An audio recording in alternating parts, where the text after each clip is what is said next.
Hello, my name is Megs Reynolds, and I am the Executive Director for the Do More Agriculture Foundation. We are the national voice and champion for mental health in agriculture, and this is another edition of Talk It Out. Today, our focus is on ADHD, and joining me is Himanshu Singh, and he is going to be talking about being a supporter for someone who is living with ADHD. Himanshu, thank you for joining us. Thanks for having me. So, do you want to kind of further introduce yourself and maybe talk a little bit about who you're supporting and what their relationship is with you? Sure. Yeah, so name's Himanshu Singh. I guess my connection to agriculture goes back a little ways now. Many years ago, started a software company in the agriculture space. Through that software company and farm management program, obviously got to meet a lot of farmers, a lot of producers, and became a lot more familiar with some of the challenges, obviously mental health challenges specifically that farmers go through. Fast forward a few years from that, had the opportunity to start the Do More Agriculture Foundation with three other individuals, and still currently serve on the board of the Do More Ag Foundation. Yes. The person I'm supporting with ADHD is my younger sister. And we have done a video with her as well. So, hopefully, anyone has checked that out first. Do you want to talk a little bit about what it was like from your side for the diagnosis process? That's kind of where we started things with Hamadri. The diagnosis process, I think the diagnosis process, the origination of it was still from a friend of hers that had brought it up. And I think when there was always obviously signs, I think you kind of always know a little bit, whether it's a person or you're the person providing support. But when it became clear that, hey, this might be a thing and it's something that she wanted to look into, it was just a conversation of, hey, I think I need help with this, or I think this is something that I do suffer with and isn't just something passing. Mm. And this is something that I think I need to go obviously speak to a professional, a doctor, and actually get help with. And then I don't think it was necessarily, I'd say, like a difficult conversation. It was almost like, okay, well, you acknowledge it, and then being like, where do you go from here? Like, what do you need? Who are you going to go talk to? Have you made an appointment? Um, just those kind of things. And once she had her diagnosis, was that a bit of a, I don't know if aha moment's the right way to put it, but kind of things fell into place of understanding how she had been or what some of her drivers were in the past and kind of created a bit of a roadmap to maybe better support her as she moved forward? Yeah, I think once the diagnosis made, then a lot of the things that are in the back of your mind or things that you've noticed that you may have, I won't say written off, but maybe have ignored or chalked up to being something else, everything just starts to make more sense. And it's almost like a moment of like, okay, now we understand what it is, and it isn't necessarily an unknown, and then you can kind of start to move forward from there Mm. rather than it being an unknown of like, hey, is this is just something that's momentary or something that's bothering you. I don't think relief is the right word, but in a way there's a sense of relief of, okay, now that we know what it is, we know that there's help out there for it, we know that there's things that you can do, we obviously know that you aren't the only person going through this, and that's all helpful in beginning that journey of like, how do you manage this, how do you continue to live with it, how do you move forward. And did you do a bunch of research when that diagnosis was confirmed to better understand what ADHD was and what how that could possibly be showing up in Hamadri's life?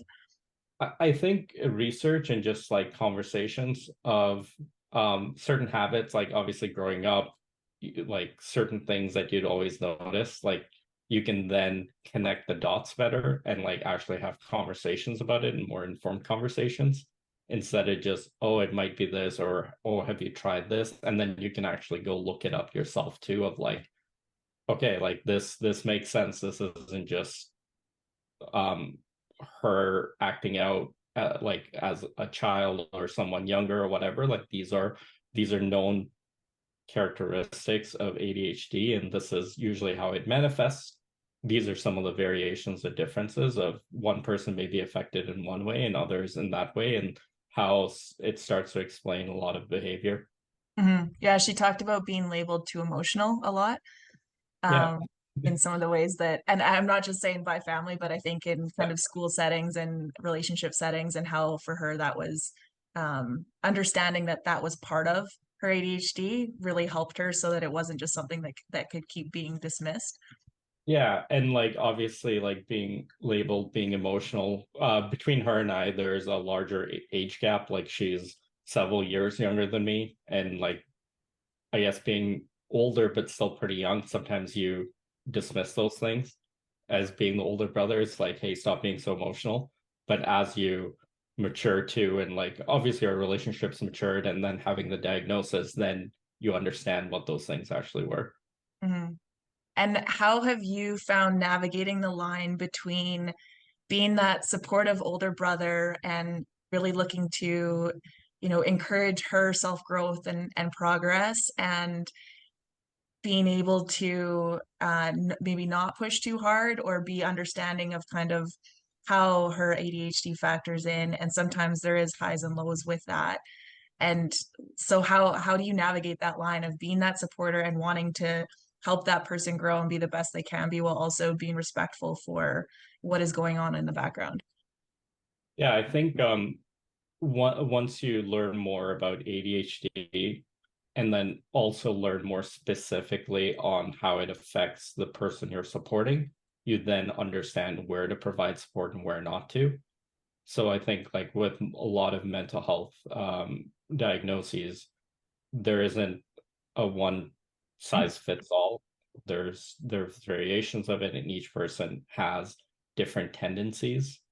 So knowing her and having grown up together, um, you start to understand better where to push and where not to push.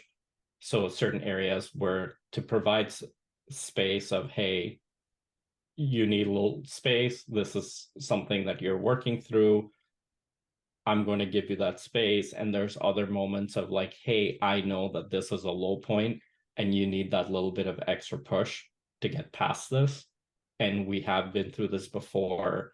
Yes, it's challenging, but this is where, for example, you may want to just isolate yourself because you're working again. I guess using the example of isolating yourself, this is where you need to be alone and you need space, but we've been here before and we know how this manifests, and this is where you need that little bit of extra push, if you will, Mhm. to maybe go speak to a counselor or make a follow-up appointment or just push through that low point that you're in, and it might not be just yourself that can work through it. Mhm.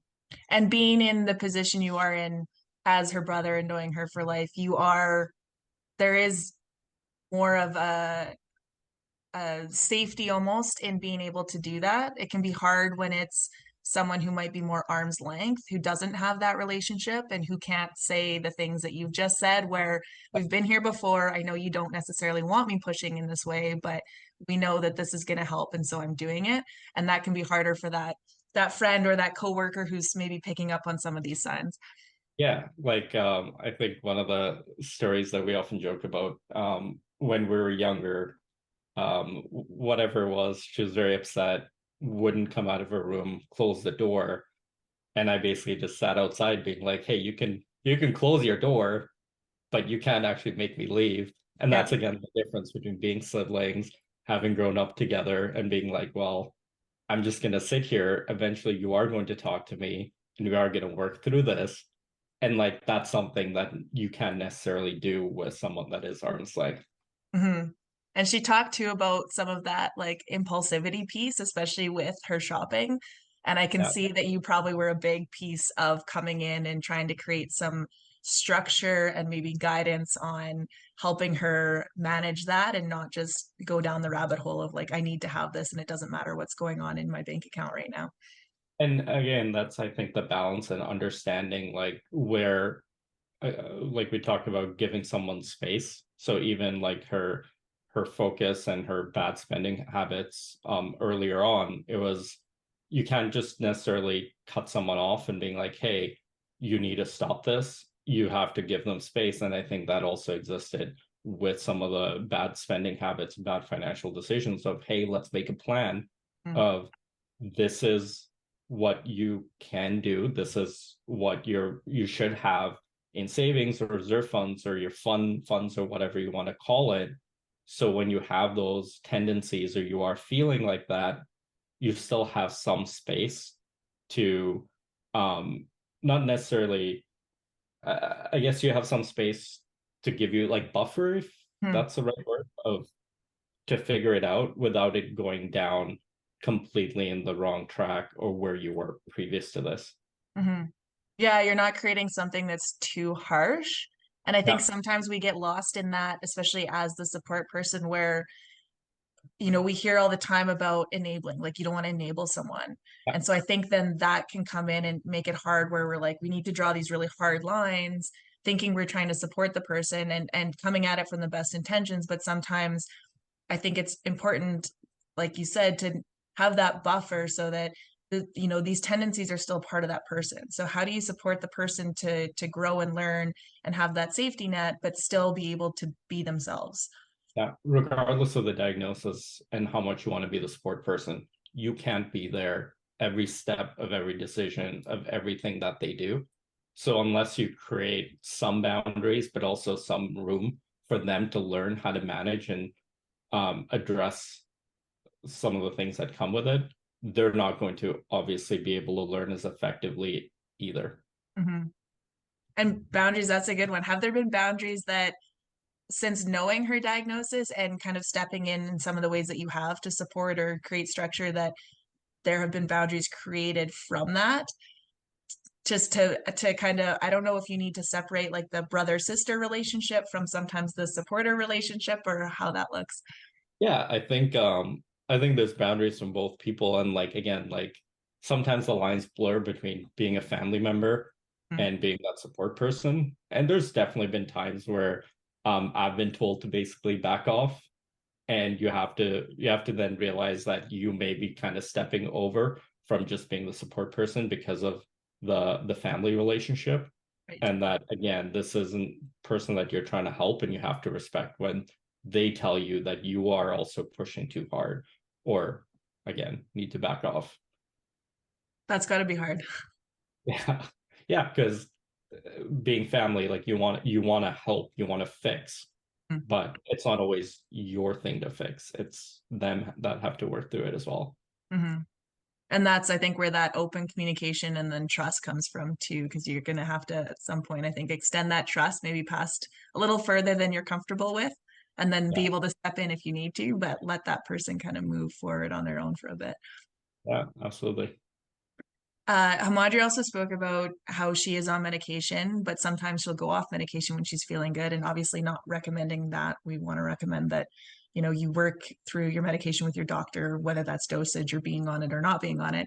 But how has it been on your side trying to support someone? And I know we see that in other mental illnesses where someone will be feeling good, and so then the thought process is, well, I don't need this anymore, and how that cycle can go. So, how has it been on kind of your side as a supporter to support someone on medication?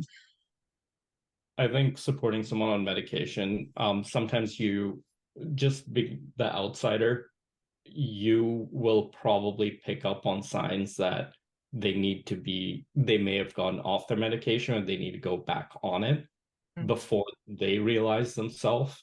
Mm. And kind of being the encouragement of, hey, like you need to start this again, and like calling those out and kind of that gentle nudge of like, hey, let's get back on it. Or likewise, like we know whether it's ADHD or depression or some of the other medications, these aren't medications that instantly take effect. So when you go off of it, you also have to realize that there's a period of time before it has the effect that it's supposed to have. So making sure that you are also supporting the person to make sure that they stay on it in the early times when they restart it or whatever that may be, and that they don't just like quit on it and then again she knows us better than me, but reminding the person of like, hey, obviously, like you just restarted your medication yesterday or day before yesterday. It's going to take time.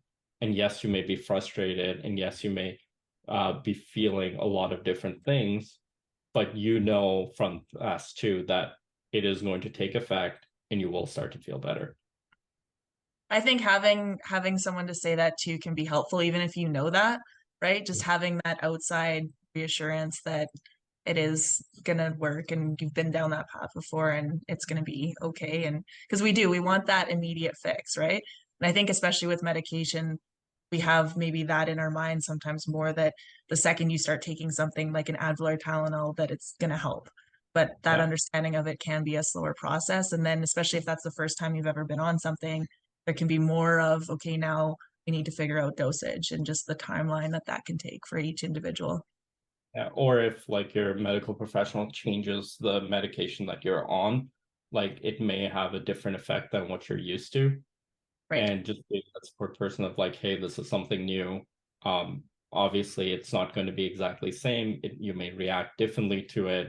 You may take longer to find the right dosage and like figure that out. And just being the support person there.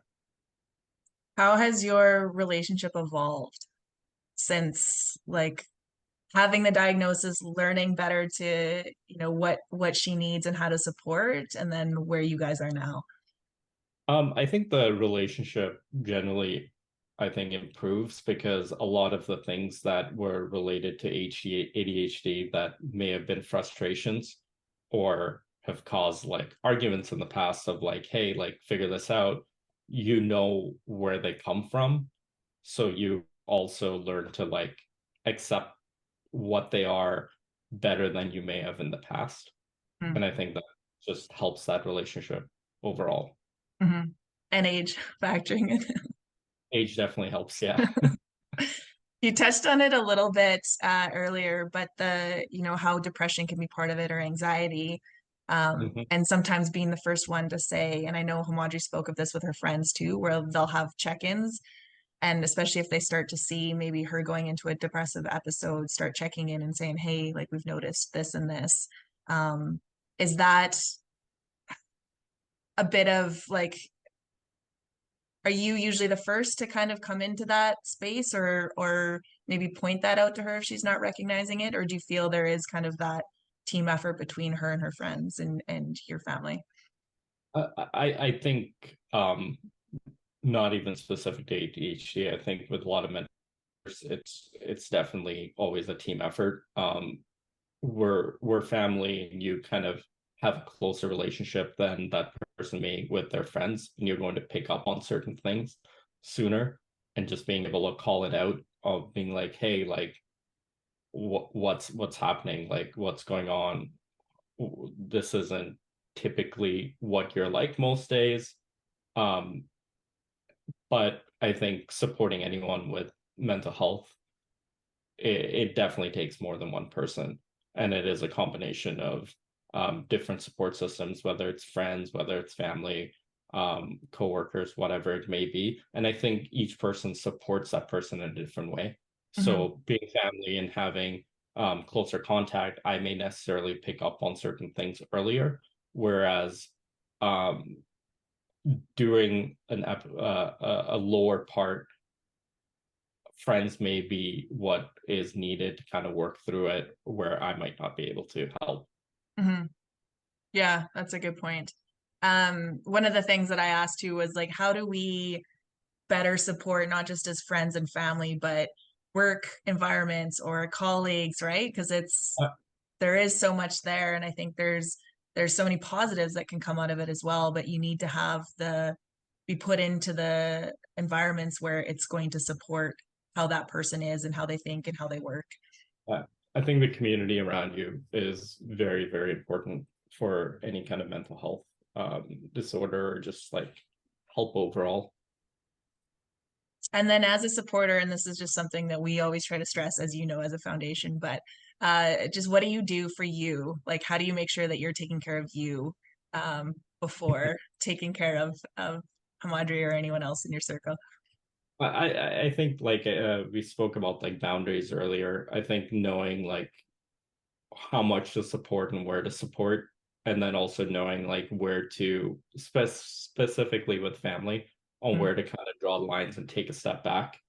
Um, because at some point, if you don't, it can also just manifest and make things worse. Um, Being family, you also don't want it to affect your overall family relationship. So making sure you're supporting in the right manner and within your own capacity and understand that's a learning process too over time as a support person of what is your capacity to support regardless of the relationship you have with the person. So we talk about family versus coworkers versus close friends and whatever else. Each person has a different capacity to support, and recognizing what yours are, I think, is very important.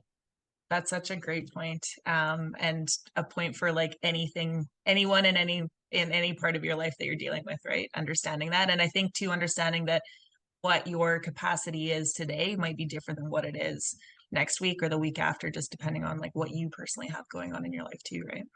Yeah, absolutely. Is there anything that we haven't covered that you'd like to touch on before we sign off? Yeah, I think the thing I would bring up is regardless of whether it's ADHD or depression or any other mental health challenges that a person might be going to, they're often not isolated. So just because it's ADHD, it's not like the symptoms you may research or read online, like they may translate to other parts of their life. So obviously ADHD is linked with depression and they're not always isolated. So they oftentimes go hand in hand. So recognizing that someone may be going through a depressive episode may not just be depression, like it again, maybe they're ADHD, and Right. making sure that you're understanding how different things play together or affect one another. I think it's important. It's more of a complex issue if Mm, you're the support person than just focusing on the one diagnosis of the one mhm. challenge at a time. Yeah, that's really important. I've seen that too in my own like my own family with different things, and even it could be someone going through like a physical challenge, but how that can manifest as well and affect our emotional well-being and being aware of all of those different pieces. Yeah. Well, Himanshu, thank you so much for coming on and having this conversation. We really appreciate your time and being open, and it's fun to have more of the Do More family involved in Talk It Out. Yeah, happy to be here. For anyone looking to learn more about mental health in agriculture or to find more of our Talk It Out series, you can head over to domore.ag. If you're looking to connect with our national peer-to-peer support platform, Ag Talk, you can also find that at domore.ag/ag talk. Thanks.